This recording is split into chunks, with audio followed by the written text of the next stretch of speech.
بسم اللہ الرحمن الرحیم الحمد للہ رب العالمین والصلاة والسلام علی اشرف الانبیاء والمرسلین اما بعد فاعوذ باللہ من الشیطان الرجیم۔ جی، تفسیر جلالین کے اسباق کا سلسلہ ہمارا جاری و ساری تھا، اور گزشتہ سبق کے اندر بھی ہم نے دو آیتیں پڑھی تھی۔ کیونکہ ہمارا سلسلہ دو کتابوں کا چل رہا ہے، تو جس وجہ سے کچھ یہ کچھ وہ، کچھ اصول شاشی کے اسباق، کچھ تفسیر جلالین کے اسباق، تو دونوں کو جاری رکھنے کی وجہ سے جو ہے وہ دونوں کا مختصر سبق ہو رہا ہے۔ ٹھیک ہے، تو آج بھی تھوڑا سا پڑھ لیتے ہیں، تو پڑھتے ہیں۔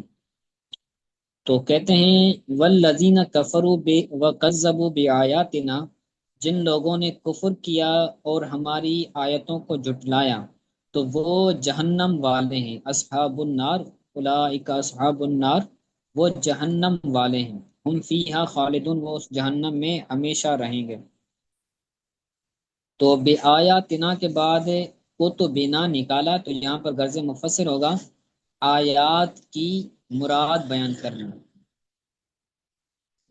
ٹھیک ہے، تو جس طرح جنتی جنت میں ہمیشہ رہیں گے، انہیں موت نہیں آئے گی، وہ فوت نہیں ہوں گے، اسی طرح جو کفر کرنے والے لوگ ہیں، کافر جو ہیں، جو مشرک ہیں، تو وہ بھی ہمیشہ ہمیشہ جہنم رہیں گے، ان کو بھی موت نہیں آئے گی۔ ماں کسو ابدن، وہ ٹھہریں گے ہمیشہ ہمیشہ جہنم میں۔ لا یفنون، نہ وہ فنا ہوں گے، یعنی انہیں نہ کوئی موت آئے گا۔ ولا یخرجون، نہ ہی ان کو نکالا جائے گا، یا مجھول پڑھیں گے ولا یخرجون، نہ ہی وہ نکلیں گے۔ ٹھیک ہے، آگے رکوع شروع ہو رہا ہے نیا۔ کہتے ہیں یا بنی اسرائیل اذکروا نعمتی التی انعمت علیکم، اے بنی اسرائیل یاد کرو میری نعمت کو جو میں نے تم پر کی۔ التی، یہ نعمت کی صفت بنے گا۔ التی، یہ اپنے صلہ موصولہ، صلہ اس میں موصول اپنے صلہ سے مل کر یہ نعمت کی صفت بنے گا، یعنی میری اس نعمت کو یاد کرو جو میں نے تم پر کی۔ بنی اسرائیل کے بعد نکالا اولاد یعقوب، یعقوب علیہ السلام کی اولاد۔ حضرت یعقوب علیہ السلام یہ حضرت ابراہیم حضرت اسحاق علیہ السلام کے بیٹے تھے، اور حضرت اسحاق علیہ السلام اور حضرت اسماعیل علیہ السلام یہ دونوں بیٹے تھے حضرت ابراہیم علیہ السلام کے۔ ٹھیک ہے، پھر حضرت یعقوب علیہ السلام کے جو 12 بیٹے تھے نا، جن کے اندر حضرت یوسف علیہ السلام بھی آتے ہیں، تو ان تمام بیٹوں کو، جو 12 قبیلے بنے تھے، تو ان تمام بیٹوں کو بنی اسرائیل کہا جاتا ہے۔ تو حضرت یعقوب علیہ السلام کا یہ اسرائیل نام ہے۔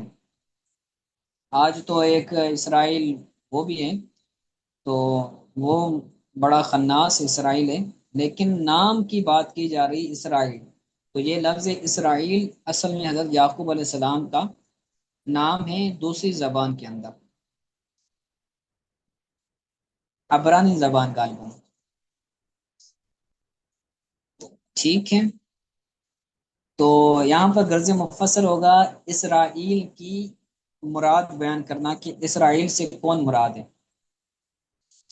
آگے کہتے ہیں اعلی آبائکم، یہاں پر کم ضمیر کا مرجع بتا رہے ہیں، یعنی تم پر کیا، تو تم پر سے مراد ہے تمہارے آبا و اجداد پر۔ مخاطب تو یہ ہیں، لیکن مراد ان سے ان کی آبا و اجداد ہے۔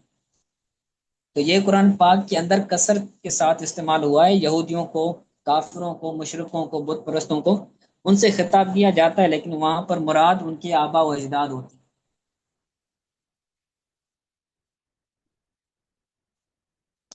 ٹھیک ہے، یعنی اعلی آبائکم، یعنی تمہارے آبا و اجداد پر جو ہم نے انعامات کیے، وہ نعمتیں کون سی تھیں؟ آگے من بیانیے کے ذریعے جو ہے وہ بیان کر رہے ہیں۔ من یہاں پر بیانیہ، من انجائے من فرعون، یعنی فرعون سے نجات دینا، و فلک البحر، وہ سمندر سے، سمندر کو چیرنا، و تزلیل الغمام، اور بادلوں کا سایہ کرنا، وغیر ذالک، اور اس کے علاوہ جو نعمتیں کی، تو ان نعمتوں کا کیا کرو؟ شکریہ ادا کرو، ان نعمتوں کو یاد کرو۔ کس طرح یاد کرو؟ بِأَن تَشْكُرُوهَا بِطَاعَتِي، کہ ان نعمتوں کا شکر ادا کرو میری اطاعت کرتے ہوئے۔ نعمتوں کو یاد کرو، یاد کر کے پھر ان نعمتوں کا شکر بھی ادا کرو۔ اور شکر کس طرح ادا کیا جائے گا؟ میری اطاعت کرتے ہوئے۔ اللہ تعالیٰ فرما رہے ہیں میری اطاعت کرتے ہوئے شکر بجا لاؤ۔ وَأَوْفُوا بِعَهْدِي، اور میرے وعدے کو پورا کرو۔ اوفی بعہدکم، میں بھی تمہارے وعدے کو پورا کروں گا، یعنی جو تم سے وعدہ کیا گیا ہے میں اس وعدے کو پورا کروں گا، اور جو تم نے وعدہ کیا ہے مجھ سے تو تم جو ہے وہ اس وعدے کو پورا کرو۔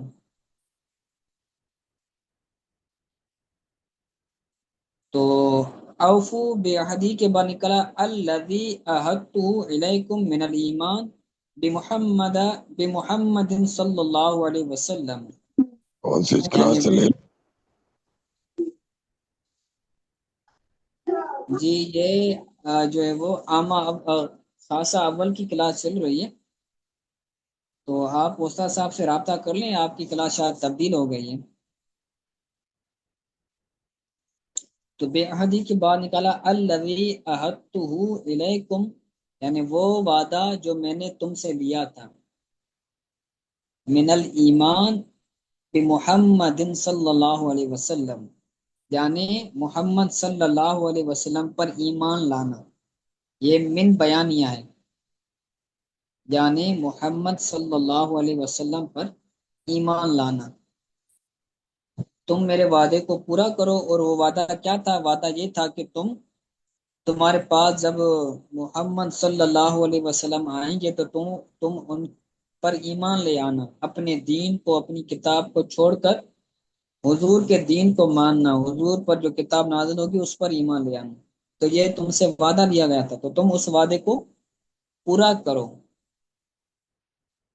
ٹھیک ہے، تو یہودی اور عیسائیوں سے یہ خطاب ہے۔ تو اوفی بعہدکم، تو میں تم سے کیے ہوئے وعدے کو پورا کروں گا۔ کون سا وعدہ؟ الذی، یہ یہاں پر جو غرض مفسر ہوگا اس کے اندر غرض مفسر ہوگا عہد کی وضاحت کرنا کہ کون سا عہد مراد ہے۔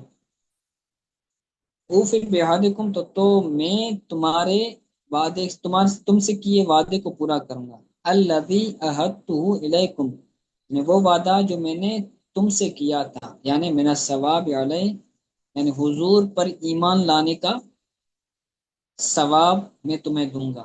میں نے کہا تھا کہ تم حضور پر ایمان لے آنا تو میں تمہیں ثواب دوں گا، تو میں اس ثواب دے کر تمہیں وہ اپنا وعدہ پورا کروں گا۔ کس طرح وعدہ پورا کروں گا؟ بدخول الجنت، جنت میں داخل کر کے۔ تم ایمان لے آؤ گے تو میں تمہیں جنت میں داخل کروں گا۔ وَإِيَّايَ فَارْحَبُونِ، اور تم مجھ سے ہی ڈرو۔ وَإِيَّايَ فَارْحَبُونِ، تم مجھ سے ہی ڈرو۔ ایایا یہ اختصار کے لیے آیا ہے، تخصیص کے لیے آیا ہے، یعنی خافون فی ترک الوفاء بہ دون غیر، یعنی وعدے کو پورا کرنے کے ترک میں، وعدہ وفا کرنے میں، وفا کا مطلب ہوتا ہے پورا کرنا، ٹھیک ہے، بے وفا کا مطلب ہوتا ہے کہ جو پورا نہ کرے۔ تو یعنی اگر کوئی بندہ وفا کو ترک کر دے، یعنی اس وعدے کو ترک کر دیں، تو ترک کرنے میں تم مجھ سے ڈرو کہ اگر تم اللہ کا وعدے پورا نہیں کرو گے، وعدہ وفا نہیں کرو گے بلکہ بے وفائی کرو گے، تو میں تمہیں عذاب کروں گا، تم مجھ سے ڈرو۔ دون غیری، مجھ سے میرے علاوہ کسی اور سے نہ ڈرو۔ صحیح ہے۔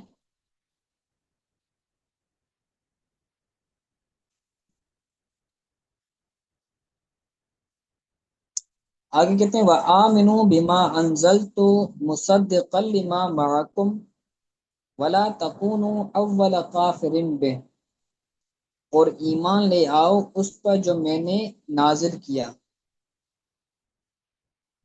ایمان لے آؤ اس پر جو میں نے نازل کیا، یعنی قرآن، جو تصدیق کرنے والا ہے اس کی جو تمہارے ساتھ ہے، جو تمہارے پاس ہے اس کی تصدیق کرنے والا ہے۔ ولا تکونوا اول کافر بھی، اور پہلی کافروں کی طرح نہ ہو جاؤ، پہلے کافروں کی طرح نہ ہو جاؤ، ٹھیک ہے۔ تو وآمنوا بما انزلت، اس کے بعد نکلا من القرآن، یعنی جو قرآن میں نے تم پر نازل کیا، تو یہاں پر غرض مفسر ہوگا ماں کی وضاحت کرنا، ماں ہے نا جو نازل کیا، تو جو سے مراد ماں موصولہ ہے، تو اس سے مراد قرآن ہے۔ غرض مفسر ہوگا ماں کی مراد بیان کرنا، جو تصدیق کرنے والا ہے اس کتاب کی جو تمہارے پاس ہے، یعنی من التورات ہے، تورات کی، بموافقتہ، بموافقتی لہو فی التوحید والنبوت، اس قرآن کا توحید و نبوت میں توریت کے موافق ہونا، وہ ضمیر کا مراد ہے قرآن، اور لہو کے اندر جو ہو ضمیر مراد ہے اس سے مراد ہے تورات، یعنی قرآن کا تورات کے موافق ہونا توحید و نبوت میں، اس اعتبار سے تورات کی قرآن تصدیق کرنے میں، ٹھیک ہے۔ تو یہ ان سے مراد جو ہے وہ تحریف شدہ تورات مراد نہیں ہے، بلکہ وہ تورات جو تحریف سے پاک تھا پہلے، اس تورات کی تصدیق کرنے والا، اس وقت جو تورات ہے تو اس کے اندر تاریخ کی گئی ہے، عقیدے گڑے گئے ہیں، تو یہ والا تورات مراد نہیں ہے، قرآن اس تورات کی تصدیق نہیں کر رہا۔ ولا تکونوا اول کافر بھی، اور تم پہلے کافروں کی طرح نہ ہو جاؤ، یعنی من اہل کتاب، اہل کتاب کی طرح، پہلے اہل کتاب کی طرح، لأن خلفکم تبع لکم فاسمہم علیکم، کیونکہ تمہارے پچھلے تمہاری اتباع کریں گے، لأن خلفکم کیونکہ تمہارے بعد آنے والے، خلف کو بولتے ہیں نا، سلف بولتے ہیں آگے والے، جو سلف و صالحین تھے، یعنی جو پہلے زمانے میں تھے، جو گزرے زمانے میں تھے اس کو سلف کہتے ہیں، اور جو آنے والے زمانے میں ہو، جو بعد میں آنے والے ہوں تو اس کو خلف کہتے ہیں۔